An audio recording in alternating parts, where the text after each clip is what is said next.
Next మీకు trends చూపిస్తున్నాను. ఇప్పుడు ఈ సంవత్సరం ఏం జరిగిందని దానికి 10 సంవత్సరాలు తీసుకుందాం.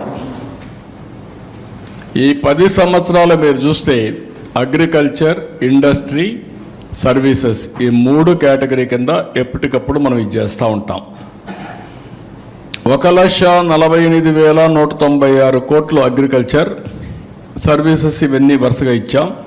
ఓవరాల్గా చూద్దాం, టైం తక్కువ ఉంటుంది కాబట్టి. 14-15లో 5,24,976 కోట్లు జిఎస్టిపి.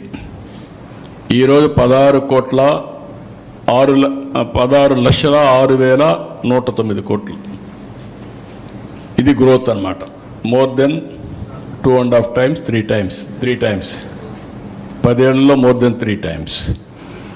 ఇక్కడికి వచ్చే కొద్దికి దానిపైన గ్రోత్లో కూడా 93,903 కోట్ల 3,000 పర్ క్యాపిటల్ ఇన్కమ్ తలసరి ఆదాయం.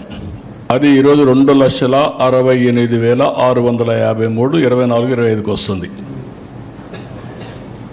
ఇక్కడ పర్సంటేజ్ గ్రోత్ కూడా ఎవ్రీ ఇయర్ ఇచ్చాం. Last time 8.20 per capital income అభివృద్ధి అయితే ఈసారి 12.90. ఇక్కడ కూడా జిఎస్టిపి గ్రోత్ కూడా లాస్ట్ ఇయర్ 8.60 ఉంటే ఈసారి 12.94. కాబట్టి మీకు ఒక ఐడియా కోసం ఏ విధంగా మెజర్ చేస్తామని చెప్పాను. జిఎస్టిపి చెప్పాను, పర్ క్యాపిటల్ చెప్పాం. 10 ఏళ్లలో ఎంత వచ్చింది కూడా మీకు ఒకసారి క్లారిటీ ఇచ్చాను. నెక్స్ట్